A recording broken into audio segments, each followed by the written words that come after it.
Hello, my friends, and you are my friends, and welcome back to another edition of Talking Cricket.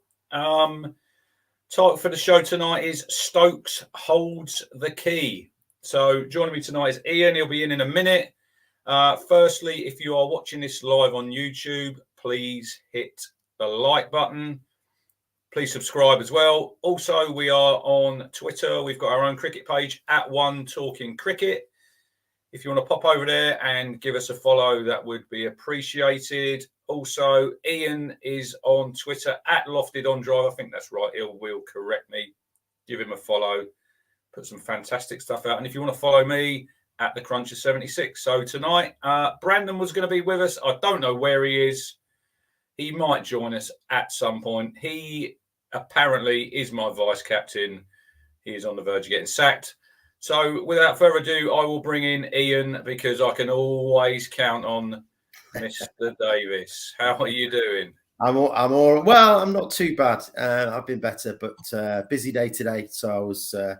It's good that I've focused all over. So Lancs, was it a draw? It was a draw. It was rain affected. I think in the end, it was probably a good result for Lancashire.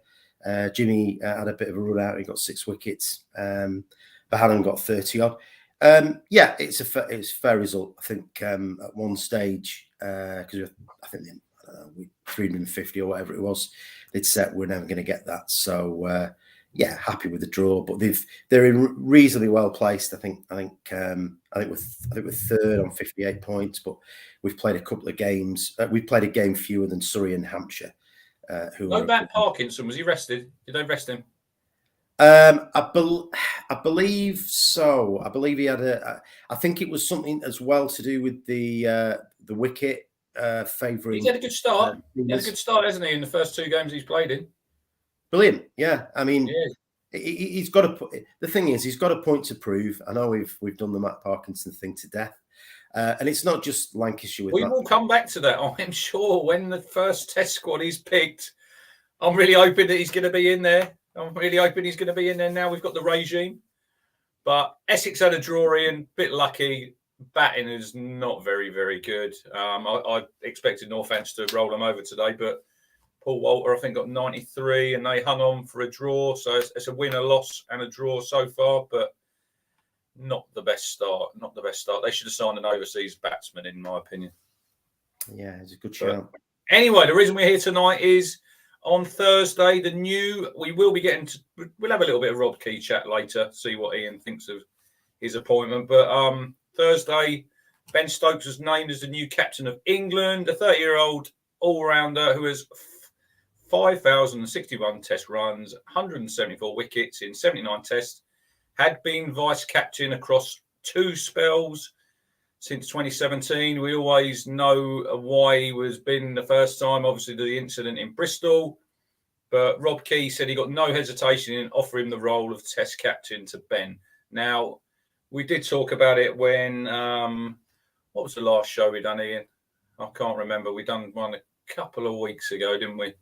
Oh, it was when Joe Root resigned. That's right. It was the Root. Yeah. And I think we both said then, didn't we? I think we probably both agreed that he was going to be selected as captain, rightly or wrongly. You know, I think he was nailed on, wasn't he? Really, he was. I think as we spoke about it, and as Rob Key has mentioned, and given the fact that he's been vice captain, you would see that some continuity there in appointing the vice captain as the new skipper. But the captain had to be somebody who was nailed on in the team, and as long as he's fit, Ben Stokes is going to be in the team. I think we spoke as well about having fast bowlers as captains, and possibly we might need to rotate the bowlers anyway. So it might not be that they play every game, but I don't think there was any hesitation, and I don't really think that there was any other options. In all honesty, no. I was reading Jonathan Agnew's bit earlier, and he was saying he's the right man for now. Maybe in 12 months' time. Look, I don't think personally in 12 months' time, really, and there's going to be an outstanding candidate. They've said about Zach Crawley. I think we touched on him before, didn't we? not really guaranteed his place in the team at the minute. I don't think you'd give anyone that sort of burden. Look, I want to ask you about, obviously, Stokes is, other than Joe Root, he's the best player in the team. I'd say he's the heartbeat of the team. You know, he does everything. Now, Ian Botham, 12 tests, no victories. Freddie Flintoff, 5-0 in Australia. Is it fair to sort of put Ben in the same bracket as a player, them two? He's obviously up there with them, but to say it didn't work out for them, do you think that's fair to put that pressure on Ben when he hasn't even... Look, he's captain England. I think he captained against the Windies, didn't he, when Joe Root's wife had a baby? Obviously done the white ball team when they all went down with COVID, didn't he, when the pandemic. But do you think that's a little bit unfair to sort of say he's going to fail just because he's the best player, Botham and Flintoff, it didn't work for them? I think comparisons with previous all-rounders, I think it's going to happen. I don't think it's particularly fair because it's different eras, etc. No, it didn't work with Botham and Flintoff. Both had off-field issues to deal with, different varieties as well. It didn't happen with KP. Now, he wasn't an all-rounder, but he was a maverick player who bordered on this sort of sporting genius, as the other two lads did. But I think Ben Stokes, he lives and breathes cricket, the way that he trains, the effort that he puts in behind the scenes.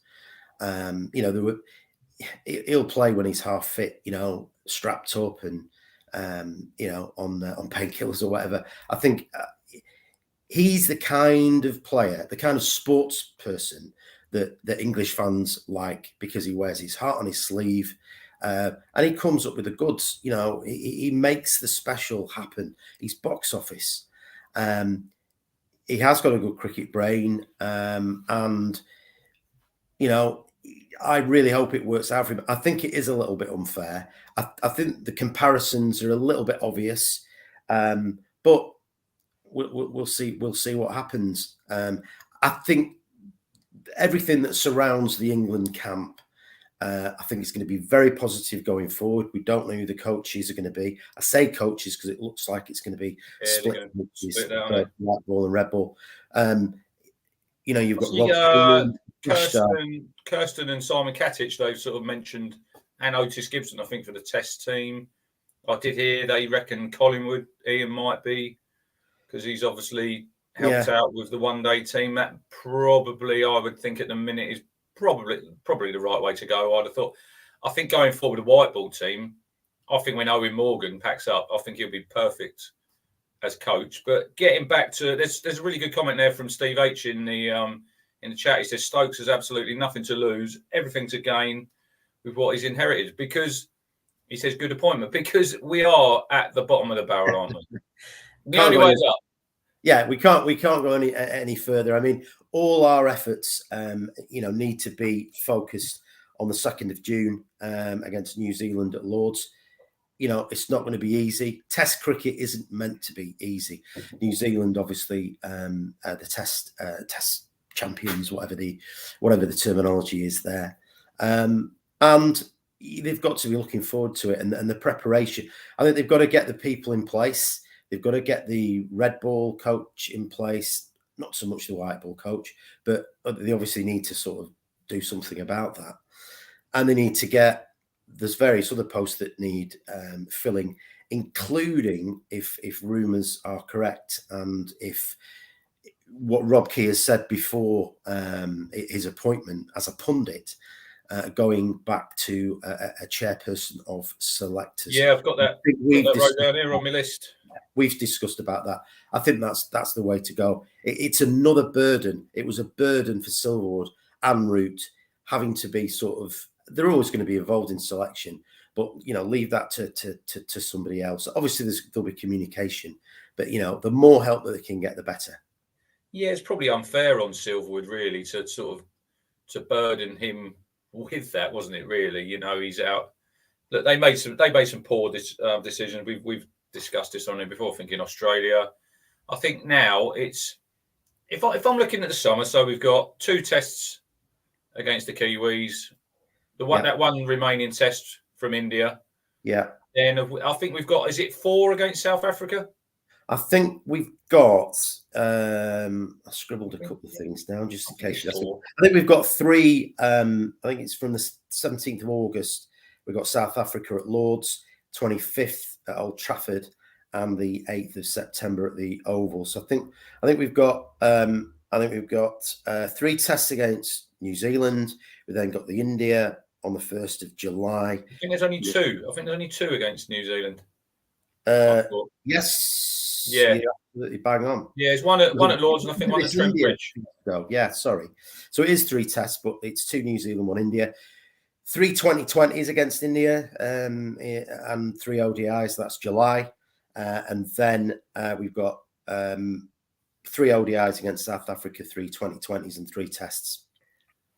So if I'm looking at them test matches, the Kiwis, it's going to be a real hard to beat them, right? India, that's a one-off test match, anything could happen. I'd be targeting that. I know South Africa have had a couple of decent results. They obviously beat India at home. They beat Bangladesh, and they're a sort of an emerging team. But if I was Ben Stokes, I'd be thinking I can win that series at home. And that would be fantastic because that would take us into the World Cup in October. I know it's going to be a different set of players, but I think it's all about momentum, particularly for Key and whatever the management team's going to be. I think you're right. I mean, all eyes are going to be on that first test in June. I think the pressure's going to be on. I think they'd take a draw in that series. Like you say, India can go either way. But yeah, you're probably right. I think we'll be looking at South Africa to take us with a bit of momentum into the winter.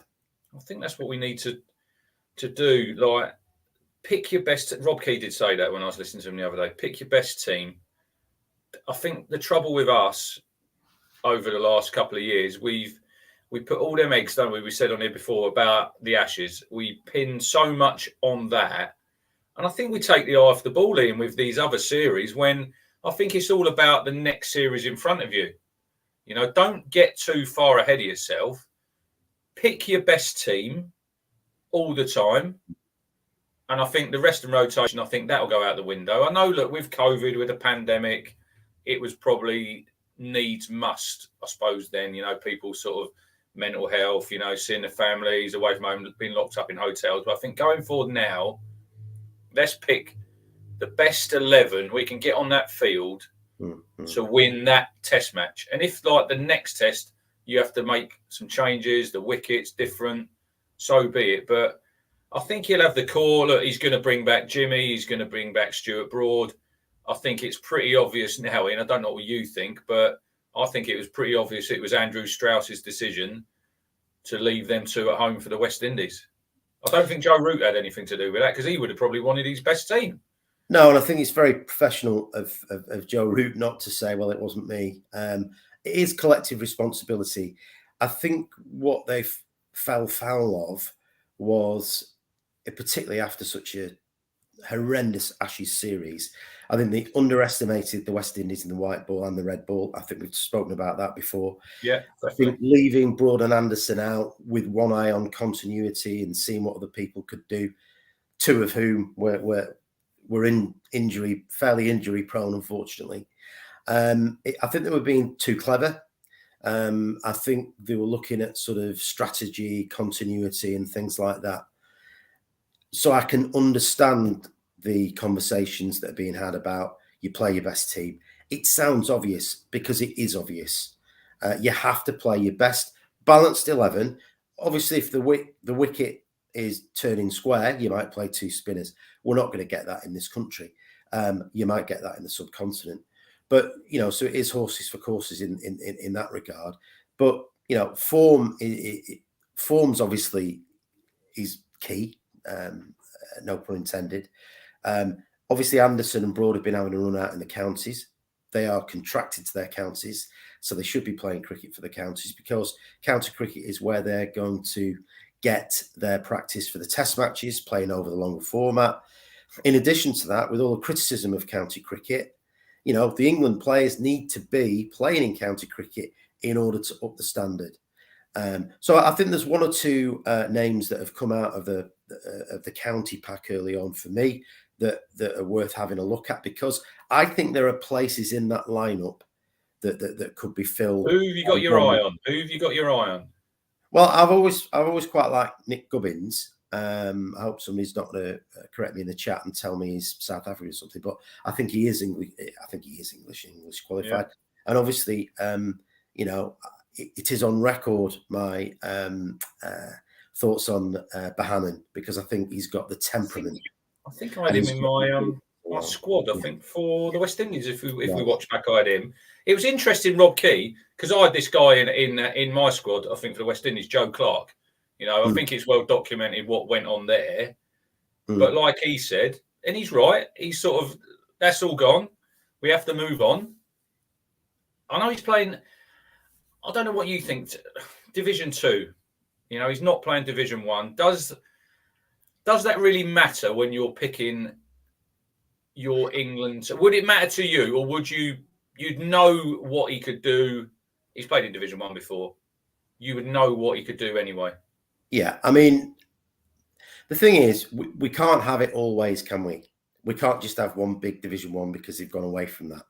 There's talk of maybe having, 3 cities or whatever. I don't want England to get and Rob Key to get too bogged down in a county format. I think Mickey Arthur, who's coach at Derbyshire, came out with an absolutely wonderful quote. He said, England did not lose the Ashes because Derbyshire are playing county cricket. And he's absolutely bang on. I think going back to Clark, obviously Broad, Notts, he's playing in Division 2. Is he going to regain his place because he's getting wickets in Division 2? I think with Broad, he's got 500 Test wickets. It doesn't matter. Well, you said, didn't you? I think you said last time about the podcast on, who was on there? Fairbrace. Yeah, Fairbrace. They said, didn't they? Was it Peter Moores? I think it was. That was it, yeah. Peter Moores. I think they've got to prove the fitness, and if Stuart Broad is going around the park in Division 2, and then he actually got a few runs as well. I think they were trying to bowl short at him in the last county game, and they weren't really quick enough. So quite a short boundary there. I think I see the pitch on Twitter, and it looked right on the edge of the square. So it did. I see that at Lords the other day when Middlesex were playing there. I suppose early season, them prime pitches in the middle of the square are for obviously for the Test matches, for the one dayers. But I thought I think going back a little bit of that with a short boundary. I think going back to the Clark situation, or any player that's playing in Division 2, if they're scoring runs and how they are scoring runs is important. If they're batting long, if they're showing the right kind of temperament and attitude towards the longer format, a good coach, well, any of us could probably pick out somebody and go, he'd be worth a go for England, or he should be considered, irrespective of the division. Because I think if you read Steve's comment there, Ian, when he says about Trescothick and Vaughan were picked for England, their county averages were nowhere near the standard, but they were identified as talent. Doesn't matter what your division you're playing in. And I do agree with that a little bit, but I do think nowadays, they used to say, didn't they, if you average over 40, nowadays some of these lads are averaging mid to early 30s and they get picked. And then you wonder sometimes when they come into the Test team, like Johnny Bairstow, I think he's played 70-odd Test matches. If you look at his average, I think he's about 34, 35. Probably should be doing a lot better. I know he's been messed about up and down the order. He had the gloves. But getting on to Rob Key, I really liked how he spoke. I thought he was a breath of fresh air. I don't want him to be bogged down and change his character, because he was quite a good commentator on Sky. He's got his finger on the pulse, I think, Ian. Like, he's quite up to date with what's going on. I know there probably wasn't that many people. They didn't really say who was up for the job, did they? But I don't think there was many candidates. I think it's probably a case of him. He's probably going to be learning on the job. I would have thought, a bit like Stokes. Yeah, I mean, his credentials, obviously. The thing is, I think he is an authentic person, and the way he is on Sky, I'm led to believe is how he is. He was big mates with Flintoff over many years, and Flintoff tells some really good stories about Rob Key, actually. But we've all seen Rob Key, those of us that watch cricket on Sky, for many years. So he can't then suddenly come up or develop a persona that the ECB have told him to do and all this media training. He will be Rob Key, and they've employed him to be Rob Key. So I don't think there's going to be any of that nonsense. I think he will speak honestly, and I think there'll be consistency in that department, certainly. And he'll be his own man. He's got his thoughts and views. He's expressed them as a journalist and as a pundit, and obviously the ECB know what his thoughts and feelings are, and that must have almost been like an interview for the job. But yeah, it is a breath of fresh air, because I'm not sort of turning this into a class struggle, but you know what I mean. It's always, I think that's why Crawley and Billings and people like that get mentioned as future England captains, because they're coming from that sort of background, shall we say. And I think Rob, the man in the street will identify with him. So I think it is a good move. He's right what Simon Harris says there. Key was an excellent captain. He's a switched on guy. He's and I think sometimes, when he was doing his commentary, he come across like, it's different when you're in that commentary box. He's a bit jovial. He did say, I think he didn't want it to affect his golf because he likes his golf. But I think he could be a breath of fresh air. Look, like we said with Stokes, we are starting from the bottom, and I don't think we can get a lot worse. It will be interesting going forward. When I think Ben he's speaking, is it Tuesday? I think he's going to do his first press conference on Tuesday or Thursday this week. Who do you think he will pick as his vice captain in? Stuart Broad. Oh, yeah, definitely. Well, could it be? Do you think it'll be a match by match basis he might go on? Given the fact that, well, listen, anybody can get a niggle, and they might rotate the bowlers. I don't know, because they go on about workload, although we've not got the COVID bubbles, etc. If Stuart Broad is fit, I think they'll go with Broad. Again, obviously there's been a very brief conversation by all accounts, with Stokes and Key about bringing back Anderson and Broad. I believe that Key has spoken to both players, and I would think that Broad has probably got the attributes and the experience to help him with that. We don't know how long Jimmy's going to. Jimmy's somebody who you just want to. Here's the ball, Jimmy. Do what you do. You might need to rest Jimmy because he's a bit older. He's got a bit of a dodgy calf. I know what it's like with injuries when you're older. And so it's probably sensible to, I think Broad is going to be the more present of the two. Yeah, he was. He's 4 years younger. 4 years younger, isn't he? Sorry. 4 years younger than Jimmy. I think Jimmy is sort of, you take him series by series, I'd have thought at the minute. Here, look, we're playing at home. I think we're off to Pakistan in the winter. I wouldn't really probably have Jimmy on the radar to go there. He might want to go. I don't know. It depends. But he can't go on forever. But like I did say, I think at the minute, we need to win matches. We're, one win in 17? It's basically pick your best team. It would have been interesting if Key had said he didn't want Jimmy or Broad involved. What do you think Stokes would have done then? We've just sort of guessing, haven't we? That would have been an interesting conversation, and without a coach or coaches in place, it would have been a bit of a one-to-one. it would have been very interesting. I think, fortunately, they are aligned on that, and that problem never came. That problem never came up. But yeah, it would have been an interesting one, wouldn't it? Well, I think he knows that he needs to hit the ground and he needs results. We all need results. So I think it would have been a bit foolish of him if he'd have said, right, I think we should move in a different direction with the bowling, because look, we had Overton out there, didn't we, in the Windies? I was quite surprised. Ollie Robinson got selected in the 5 Wisden Cricketers of the Year. He did have an outstanding start at home, didn't he? Let's be fair to him. He did, and he came a sort of, well, not out of nowhere.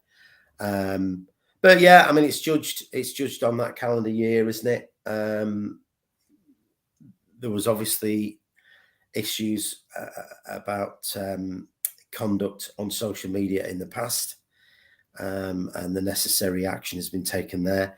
And then, of course, we've had these problems where he's, whether or not it's his bio. I don't think he's not played any games yet. I think he had a dental problem. He didn't play. I think he might have been playing in the last round of games. Did he play? I'll have a quick look. Keep talking. I'll have a look. I think I heard that he was batting, because I've been following the county championship fairly closely, not closely enough to confirm. Very good coverage, by the way, on BBC. Yeah, if you want to listen to it or watch it. They've shown the live streams on YouTube as well with the BBC commentary, which is absolutely. No, he didn't play. He wasn't playing for Sussex. They played down at Durham. It was a draw. Right. Yeah. No, he wasn't playing. Alex Lees anyway got a ton, 105, which is good. Because I think he needs some runs, and he was obviously picked. That's it, and. When you picked, there's it's all about mindset, and it's all about that sort of, the clarity of the instruction, the brand of cricket that they want to be playing, and they want the teams to keep evolving. But the bottom line is they need people in form. They need people to be scoring runs. County cricket is where they're going to do that. And, like you said, Steve, who I thought made really good comments about Trescothick and Vaughan, and there have been other players in the past as well whose averages haven't been earth-shattering, but they've looked like Test cricketers, and they've gone on to prove that. Right, go the other way. Craig from Portsmouth there. Pope, yet again, is averaging 60 in county cricket. Is he worth another go? Well, we'll soon find out. I mean, he's a frustrating lad, because clearly he's very talented. Is he like the Ian Bell when he came in? He's been likened a little bit to him. If he turns out to be half the player that Ian Bell was for England, he'll be very good. But like Lawrence obviously missed this round of games for Essex. He's had a bit of a hamstring niggle. He's not really hit the ground running. I think there's probably, like you said, there's places up for grabs in this team. Bowling wise, if you're picking Jimmy and Broad, Stokes is going to be your third set. Robbins, there's probably only going to be one bowling spot up for grabs, because let's talk about the elephant in the room then. Let's talk about Jack Leach versus Matt Parkinson. Matt Parkinson actually spoke about his, I think it was it might have been an interview in Wisden magazine about his disappointment in carrying the drinks again. Yeah. Not getting a game, which I think I might have banged on before the actual series, but others have mentioned it after in hindsight. We know what Jack Leach can do. They obviously fancy him. Parkinson isn't a batsman, but we're not picking spinners to bat. He's got to get a go, surely. Mind you, if Liam Dawson keeps scoring runs, maybe he'll get the nod. But no, Parkinson has started well. He's been bowling well. He's got a little. On the last pod said, "Oh, he's a bit arrogant or whatever," but I don't think he's got that. you've got to have a little bit of that, I guess. But surely Parkinson has got to play. Well, if you think as well with the weather, we've had no rain. We've had no rain. There's no rain forecast anytime soon. Parkinson must be thinking, right, no rain all through May. Come to Lords, I might get selected. He's got to get it. He's got to get it. He's got to get the nod, hasn't he? I mean, obviously it's up to the chairperson of selectors, new coach. There'll be conversations. Will Jack Leach win you cricket matches? He won't. Jack Leach will do your steady job, won't he? You know what you're getting with him. He's decent with the bat to a point. But like you said, I'd rather have a bowler in there who's going to win your test matches on the 4th and 5th day. Yeah. I don't think he's going to do that. If I'm being honest, I'm not saying he's a bad cricketer, because he's very talented, but he's not going to spin you to victory. Especially we'll play 2 spinners at least in the winter when we're in Pakistan. We might play 3, out there. So Parkinson will definitely get a go out there. But I want him to get a go this summer over here.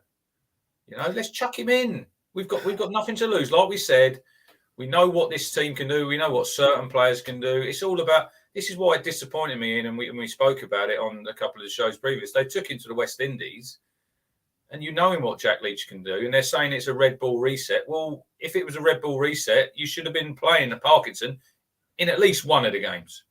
Got to. And the fact that the left Broad answered at home so they could look at other bowlers.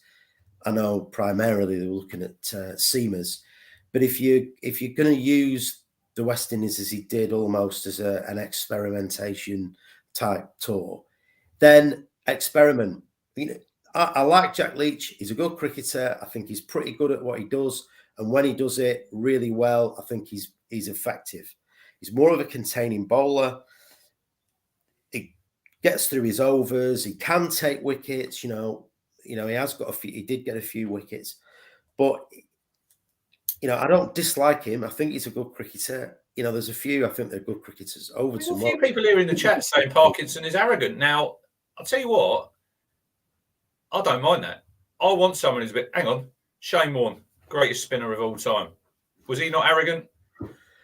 Well, you see, listen. You have to have a bit of self-belief. You have to play at the top level. Cricket, football, anything in. You have to have a little bit of, I'd say, arrogance about yourself. I go back to the point that you were making earlier about media.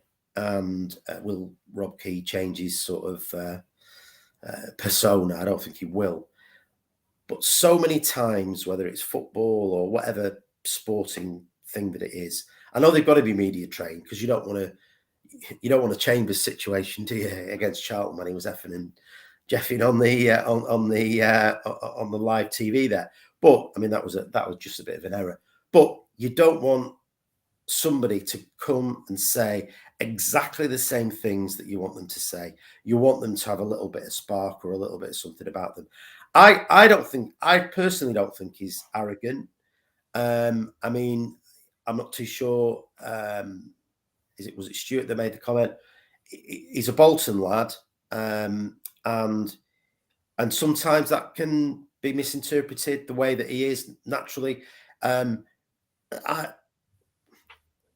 I've seen him at a couple of functions, and I've heard him speak at a couple of functions, and then speaking whilst having a bit of a drink. He doesn't really come across as I wouldn't say he's arrogant. He seems just a genuine lad who's certainly cricket mad, and his brother's pretty similar character as well. You wouldn't be surprised to I want to see him. I want to see him in this team. I want to see him playing. You've talked him up. I want to see. Well, yeah. No, I guess I have to, because you can, because looking around the counties, you want a leg spinner to, do not what Shane Warne did. We all want one in our team, don't we? We all want. Look, I would like it. I was going to liken Leach a bit to Ashley Giles. I think Giles is a better bowler, better all-round cricketer. But there was a comment there a little while ago about Jofra Archer in the chat. I don't think don't think he's going to be ready, is he, in this summer for the Test matches? I think they're looking more to the white ball to just ease him back in. Yeah, I think he's certainly back bowling, which is absolutely tremendous news. But I think going back to what you were saying about how do we crowbar all of these players in, will they rotate? They might have to, not for some far distant Ashes series, but they've got to keep everybody happy. They've got to play the best team. You've got Archer, you've got Wood. They've both got injuries. You've got Robinson, he's got injuries. So you are probably looking at Broad and Anderson if they're fit, and they're proving fit at the moment. Overton, yeah, Somerset. He's probably going to be in the mix. I mean, I know he didn't set the world on fire in the West Indies, but again, he's a very competent, decent cricketer. Are they the best? Is he one of the best Test cricketers that we've got at the moment, or one of the best cricketers that should be playing Test cricket at the moment? It probably wouldn't be in my 11 in an ideal world. But it all does depend on it, like you say, form, injuries. I see Fisher. I think is he a month he's going to be out? He's got a bit of a back prop. They said it wasn't a stress fracture, just a bit of soreness, I think. Which is disappointing for the lad because he's I mean, that was a bit of not a wild card, because that would be disrespectful to him because he's a talented lad. At least at least they have shown that they can give guys a go. And there's Sack Mahmood as well, of course, who I thought showed a little bit of something in the West Indies. But again, even with a Lancashire hat on, I think he's certainly in the pecking order. He would be behind Wood and Archer, possibly Robinson if he was 100% fit. I like what I see of him. I think he'll be in and around the mix. Like you said, we have got quite a lot of bowlers to pick from. I'd say Mahmood, for what I saw in, you would know more about him than me. I think in the subcontinent, he could be quite handy with his reverse swing, because he got a little bit out in the West Indies, didn't he?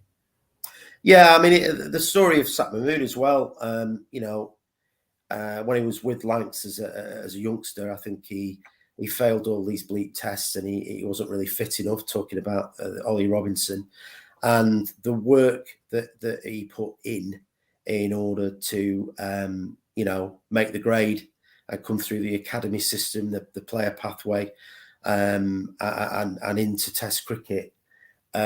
It's a wonderful story, and it's great credit to the lad for for getting to the point where he's at and playing Test cricket. It's a fantastic story, and it just shows that he's got a bit of something about him and that desire that we want to see, and he's deserved his chance. He would be somebody that you could possibly take to the subcontinent, because you might have to rotate your bowlers. I don't think you're going to get a great deal of bounce or pace out there, but yeah, he can reverse swing it. Just a quick hello to Ian, Darlington fan in the chat. So, right, this summer, what are your expectations of England under Ben Stokes? And people in the chat, what are you expecting this summer? You've got 2 against New Zealand, 1 against India, and then I think we've got 3, maybe 4 against South Africa. What does everyone think? I think it's 3 against. I'm pretty certain it's 3 against South Africa. So, what does everyone expect, and what do you expect, Ian? What I expect is there'll be that freshness and positivity around the England camp. It's going to be tough against New Zealand. Obviously, there'll be some changes for New Zealand because old Ross has finally hung up his boots. On a credit to Colin de Grandhome's coming over. Yeah, and he's playing at the moment. He's de Grandhomme is playing Test. He's playing county cricket at the moment. Yeah, I think he's only for a few games. Down at Gloucester, I don't think you want to be bowling on that wicket. Was it 600 plays? Yeah, for 2. Yeah, it's but he's over. He's getting accustomed to the conditions. I mean, I know he's played here before. That's great preparation for the test because he'll be in the test side. I think he's a great sort of bits and pieces type specialist. He can certainly find the boundary, and So he has. another, I was going to say another wisdom in that wisdom 5 was Conway. He was in there, wasn't he? He done brilliant last time. Yeah, absolutely brilliant. You know, and mentioning South Africa, you know, Dean Elgar, you know, he's going to be a tough nut to crack. He's a proper opening batsman, in my view, and it's something that we haven't quite got at this moment in time. Elgar, I like him. He's not the prettiest, but no. He's one of them. He'll stick in there. He'll take his blows, you know, on the body. He gets it on the head, but he's so hard to remove. And this is where I've said about Zach Crawley. I think he's a very talented player, Ian, but I think Test match openers, you've got to get your head down. You've got to see off that new ball. He's a bit too, at the minute. Look, Key will pick him because obviously he waxes lyrical about him. Bit too loose for me at the top of the order, especially over here. The ball's moving around, but it's been a major problem. It's still a major problem, that massive, that opening partnership. Yeah. I mean, I like Crawley. I was tipping him as a young player to get into the England side. He has, but I know that Keir's mentioned this sort of brand of cricket and the type of cricket we want to play and having the right mentality for red ball cricket, and that goes for domestic cricket as well as Test cricket, from what I understand from Rob Key. For too long, it's worked in white ball cricket. For too long, they've wanted to play fearless cricket, people going for the shots, people being proactive and all of this kind of thing. It hasn't worked in Test match cricket because the decision making, you've got to absolutely value your wicket almost with your life. And we're too, like you say, even route, sometimes it goes harder and he nicks off. The slips are when there's a sharpish bowler playing for any Test team, stick it outside the off stump and people will. Yeah, it's a test of patience, isn't it? Because they're going at it because they're used to playing this proactive, it doesn't matter, you know, live by the sword, die by the sword type mentality. Can't do it in Test cricket, and that's why we've won, you know, whatever it is, at one Test in 17 or whatever, because it's too maverick. You can't do that. You need somebody, not exactly like Jeff Boycott, but you need somebody to bore the arse off you. You need somebody who gets into line with the ball, not sort of playing it out here. They need to get in line with the ball. You know, it's basic cricket really, but just planting the foot and, you know, having a. You're hoping Sibley could play that role because he had a little bit of success when he came in, didn't he? He did, and I think, you know, I'm not trashing all of these lads that they've tried, because they're all decent cricketers. There's none of them that's got the perfect technique. I know the sort of There's another thing you're saying about technique, and Rory Burns is another one. You know, he's got that technique. Yeah. It seems nowadays with techniques they're a bit all over. Even Dan Lawrence, really. You know, he's. Well, there was this. I'd fancy if you're a decent Test match bowler, and Dan Lawrence, Essex, I'm a big fan of his. But if I'm playing against him and he's nipping around here, and I'm fancying either nicking him off or LBW. Yeah, and he listen. He goes for his shots. You're going to get chances, and I think the better bowler you are, and the more that you pin him down and you don't give him an opportunity to score, I think he's somebody who would get himself out. You're going to come up against New Zealand, Bolt, Southey, you know, Matt Henry got some wickets in the winter. They're stacked with the bowlers. Then you've got India, obviously South Africa got Rabada. It's going to be. Look, I don't want to scare everyone in the chat, but I think it's going to be a real tough summer. But we've got Jimmy, we've got Broad. I think we need to get back to winning Test matches at home. You know, this was always where we were strong in this country. You know, we'd struggle away, and a lot of teams do. But we were always, when we got home on our wickets, we'd always fancy ourselves. And you think, I think the pitches will probably have a little bit in them. I would have thought, with the bowlers, and it's just a case of, can we get?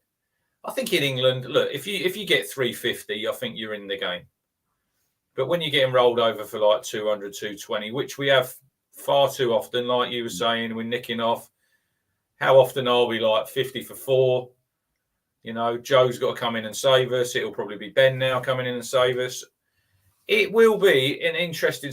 Jameson, there's another one. Look, Stuart Wallace. Yeah, he's a big lad, isn't he? Yeah, he's got a great record. He's only been playing Test cricket not long, so I think it's going to be a struggle. But I think it's going to be exciting, isn't it? It's a fresh start with Ben, but I just wish him all the best because he's the only one out there, isn't he, at the minute, really?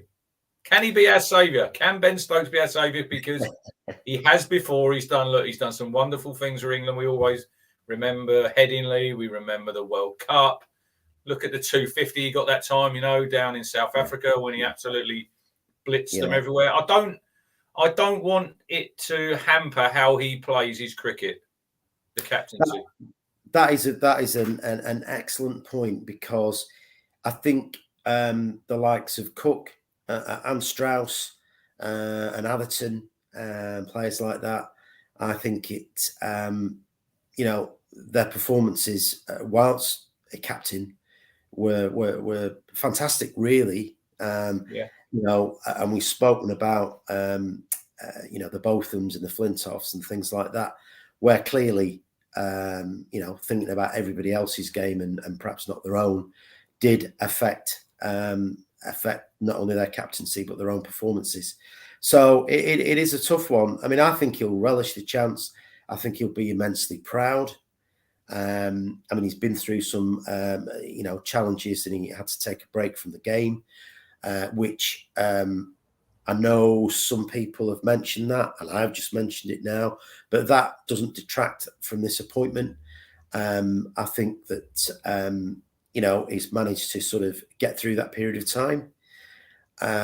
So he's been through quite a lot, obviously family illnesses and all sorts of things. So he's just such a tremendous character, and he works so hard at his game. Like obviously in the past, when both them and Gower and people like that were captain and they were away, they're having a whale of a time and going around and drinking wine and stuff like that. He'll set the standard. He was a leader before he got the captaincy, in the way that he played and what he demanded from himself and what he will demand from his charges now. And obviously he'll have Joe Root in the background. I'm sure he'll let Ben Stokes be his own man. That'll be a weight off Joe Root's shoulders, and hopefully Joe Root can score even more runs for England. And I hope you'll notice that I am wearing an Alice band as a tribute to Joe Root, and I know how it challenges your masculinity as well, Richard. So I thought I've never had hair like that, so I'll never be able to wear one. Well, I've been really. Maybe I'm just jealous, Ian. Maybe I'm just jealous. No, I thought I'd put that on for a bit of a laugh, but full enough, I did because I've not been particularly well without getting the violins out. I've not had my annual pre-season haircut, so if I've washed it, I've got to do that. And I was in a work team meeting, which I didn't realise I had that on. So that was that. I'm just jealous. I'm just jealous that I can't. Yeah. Anyway, I did have a message from Brandon. He sends his apologies. He'd only just got back. He's been playing cricket. He didn't tell me how he's got on. Fair enough. Didn't say if he got any runs or he'd struggled, but if he's been playing, that's fair enough. We'll let him off. But look, we've done 50 minutes, I think. Yeah. We've sort of covered that.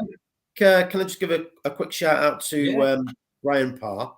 We had a little chat this morning on Twitter. He was the gentleman that was going to Goodison Park this afternoon. So what a great result! I did actually comment in there I said by about 3:40 you will be in the brown stuff. But yeah, but he came through. What a victory for the Toffees! Brian's obviously a fairly well-known character in sort of West Lancashire and wherever our league covers, etc. Quite a big area now. But he's also involved with Lancashire over 60s. He's 64, still loves the game, and so good evening, Brian. So he'll be having a couple of beers tonight, celebrating them 3 points. I would think so. Can they stay up? Do you think they'll stay up, Evan? They've got a game in hand, haven't they? I think they've got Leicester next week, and then after that they've got Brentford and Palace both at home. Yeah, well, it's bought them. Look, it's bought Leeds. I know this is a cricket show. We're just going a little bit off, but we've nearly finished. But it's brought Leeds right back into it. You think 2 or 3 weeks ago, I thought Leeds United, new manager, they were like, probably going to stay up. Whereas now, I think it's one out of 3. Yeah, it's Burnley's the other teams, isn't it? But don't know. It's amazing to think that Everton could be dragged down to the Championship. I think that's massive today, Ian. I think that was a massive victory. If they were 5 points behind, and I know you got 2 games in hand, but they do say you'd rather have the points on the board. So I think today that is a massive 3 points. I know they've got Leicester next week away. Leicester have got Roma, I think, in the week. They might have a little bit of a hangover if they go out there, or they could go the other way. If they win, they might be thinking, "Oh, we'll rest a few for the final of the that's true. Yeah, the third European trophy." But we won't get into that. But thank you for everyone who's tuned in tonight. Once again, if you haven't hit the like button on YouTube, please do. If you want to stay with us, you've got 35 minutes to go and have a freshen up, have a beer. If you're a Town fan, if you're not, we've got a fantastic show with ex-Town. We'll call them legends. We haven't got many of them at the minute, Ian. We've got Craig Forrest, Romeo's on the van. We're talking about 30 years ago when Town won the old 2nd division. So if you want to tune in for that and get involved, please do. Follow us on Twitter at One Talking Town. What is your Twitter handle? It is at Lofted On Drive. You're absolutely bang on at the top of the show. So give that man a follow. Give myself a follow, and we will see you the next time. I think we will probably do a preview of. It's the 2nd, isn't it? It starts 2nd of June. I'm going to the Maldives on the 30th, so we will do one before then. But Brandon is going. I think 2nd day. I think he's got tickets for Lords. Yeah. I would have gone if I wasn't on holiday. I would have gone with him, but he can be our roving reporter and man on the ground at Lords. But thanks everyone for tuning in, and we will see you all again soon. Good luck to Ben Stokes, good luck to Rob Key, and good luck to whoever is selected as England coach. We will see you all soon. Thank you.